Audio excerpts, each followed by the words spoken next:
Hello and welcome to the show. Now, multi-format, real-time ingest, working remotely, controlling multiple interfaces and ingest services, and generating or versioning for the various archive and post-production processes can be a challenging prospect. Yeah, and today we're talking about a leading solution for this, and here to tell us more is Lewis Kirkaldie from Cinegy. It's nice to have you back with us, Lewis. How are you doing? I'm very good, thank you. It's nice to be back here. Excellent. So, Lewis, today we're talking about Cinegy Capture. So let's start with a quick overview and how it can improve cloud implementation. Yeah, so I mean, it's another major release of Cinegy Capture, and we've been obviously using and producing this product now for getting on about 10 years since the first one came out. So we continue to improve it and tune it. The notable changes we've made this time round is continuing that cloud journey. So we've had customers working with our tools in the cloud and various different of our products in the cloud for about 5 years now. We've had the playout solution available there. But what we've done with the newest version of Capture is we've taken some steps that help make that even easier to use from the cloud and to roll that out. So starting maybe immediately, or by the time anyone sees this, Cinegy Capture will have been glued into the AWS Marketplace entries we've got, where you have the channel in the cloud, and similarly on Azure. So we've been enhancing the performance, enhancing the way we can integrate with reverse proxies, integrating with streams and offloading. So there's been all sorts of kind of evolution rather than revolution that we've made in there that just helps make that smoother and slicker, and continues letting people carry out those kind of operations there. So we've got to bear in mind that everyone's at a different stage of getting into the cloud. Some people are fully there, some people hybrid, edge. It's just on the edge, so to speak. So how does it work for people who, or for broadcasters, or for anyone who, maybe they've got some storage in the cloud, but they're not working in the cloud yet? Yeah. I mean, I'm one of those people that's definitely very much on the edge. I've been there for at least a year. I mean, at the moment, obviously, we aren't yet at the stage, and hopefully never will be, where we digitize humans and run them in VMs themselves. So there is still the requirement for interaction with the cloud. You're not filming a live event in the cloud. You're filming a live event in a studio or on a sports field. So that two-way interaction remains incredibly important. So what we've done with our software is made sure that we've got web services throughout and accessible video previews that can come back. So you can either kind of remote your control station so that you've just got some thin client, dumb terminal, or a web app that you can run on a tablet or on some just any machine and reach into it there, and then run the control panels up next to a cloud engine. Or you can actually remote the entire data stream and control stream back to a control station that you've got running on your premise. So you can actually have had that control station there for years already, and you're just kind of connecting up. So one of the big changes in the newest version of Capture is we've integrated SRT, the Secure Reliable Transport Open Protocol, for being able to backhaul those preview streams. So a great feature of Cinegy Capture is you get this kind of output preview stream, the traditional kind of E to E SDI output of what's my port seeing. That comes back as a compressed IP stream and now supports SRT. So you can actually view that both in remoted panels your end or in anything that supports SRT. So you can literally just run up VLC and look at the preview stream of a capture engine if you've got appropriate permissions through to that. So we're ready to deal with whatever way customers want to work with the cloud, whether they just want to run a backup engine up in the cloud and then backhaul their control signals and preview streams, or if they want to remote the entire workstation into a virtual workstation and then just use thin desktop apps so they can just go home and remote into the same environment. The thing about the cloud is it opens up just endless options, and every customer wants to do something a little bit different.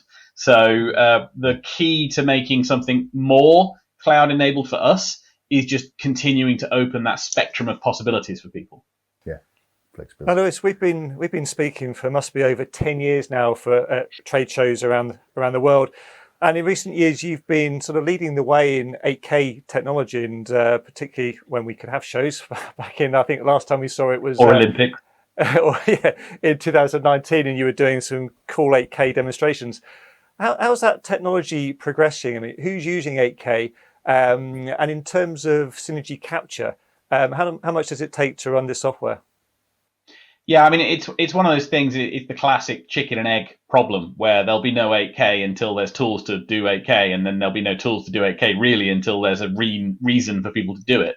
So what we are seeing out there in the world is still quite a lot of early adoption type work where people are using it for experimental single camera lock-offs where they might zoom about. Obviously, the Olympics was supposed to be the big flagship event where it tries to go for real, and that's been knocked back and knocked back. So we still remains to be seen what may or may not happen there. The other use case we've seen people working with 8K for, and has been nothing to do with broadcast really. It's been automation, industrial applications to film equipment failing and moving around pictures and so on. So it's definitely not something we're seeing people using day in, day out. And it's very similar to the way 4K was actually quite a long time to genuinely get adopted. But the way it impacts most of our customers isn't being 8K even slightly. It's the fact that 8K is just 4 lots of 4K. So all the optimizations we've done in our tooling that let us take an 8K camera in, when you're working in SDI, that literally is just 4 UHD 12G cables. So you can just as easily press a button and run 4 UHD captures in the same equipment instead. And that actually does have real value for our customers. So all of the optimization we've done where we move onto GPU processing as an option, where we do the ability to optimize all the threads and run on large core machines, where we can support the quite dense SDI boards, all of that actually trickles down to people running in much more normal practical workloads where they can now do multiple UHD because of process optimization, or a great many HD. We actually had to knock the system up. We ran out of slots in the software configurator because of the way that you can actually stack these things quite high. That actually even has benefits all the way into the cloud, where people are partitioning machines up into smaller blocks and chunks. When you think about what was a machine you would buy and you could run a load of channels on, now when you run in the cloud, chances are you're on the same bit of hardware, but you're actually working in a tiny slot of it. So even all the way down to just recording in a little old SD, the improvements we make for 8K can help you run in a smaller, therefore cheaper virtual machine in the cloud. So it's one of those things where 8K grabs all the attention for like, woo, shiny new thing that catches people's eyes at trade shows, or we can use to film tiny train sets. But day in, day out, the impact is that every version of Capture we release, just like with every version of Air, just gets faster on the same hardware, or by using relatively inexpensive GPU add-on accelerator cards. So does this enhance any other features? Is this going to, if people aren't using 8K, are there any other usability enhancements that have become a reality since this new release? Yeah, I mean, obviously, whenever we're trying to do kind of press releases and details about what's happening in our products, there's a few things that people kind of swoop upon as the, oh, look, 8K, that will catch the eye. But in actual fact, day in, day out, it's all of the tiny usability enhancements that aren't individually worthwhile mentioning. The fact that there's now the ability to configure mandatory metadata, or there's an extended set of macros you can drop into metadata configuration, or you can click an icon and now you'll get 2 or 3 extra pieces of information about the GPU load percentage.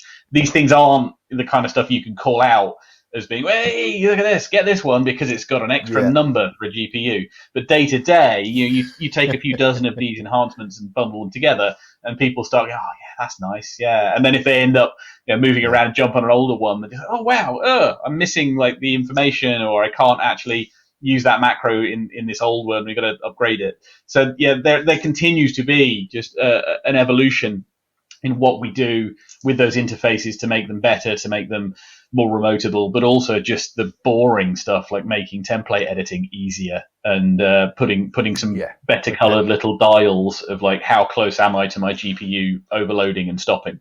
There's a lot of those kind of things get slotted in. So even if people aren't worried about the 8K stuff, if you're doing a a lot of GPU related compression. Just enabling the GPU pipeline can mean that you could be doing like 4 HD captures on a couple of €100 gaming PC from 5 years ago, just by having a GPU board in and choosing GPU accelerated codecs. So there's a lot of value to be had there, depending upon what people's requirements are. And a lot of this is driven as well by people trying to migrate workloads into the cloud and trying to do as much as possible in the VMs, where there's a real world cost for every extra little bit of CPU power you light up in there. That's great. Thank you very much, Lewis. It's always good to hear you. Yeah, we'll catch up soon in due course, I'm sure. Do also check out the Cinegy website, cinegy.com, where you can find a link to download an evaluation version of Cinegy Capture. That's it for today, but do check out kitplusshow.co.uk, where you can find information on the fast approaching face-to-face KitPlus show being held at Media City UK this summer. The registration is going to be open soon. Many thanks also to Mediaproxy, who support KitPlus TV. You can see them at mediaproxy.com. That's it for today. Thanks for watching. See you next time.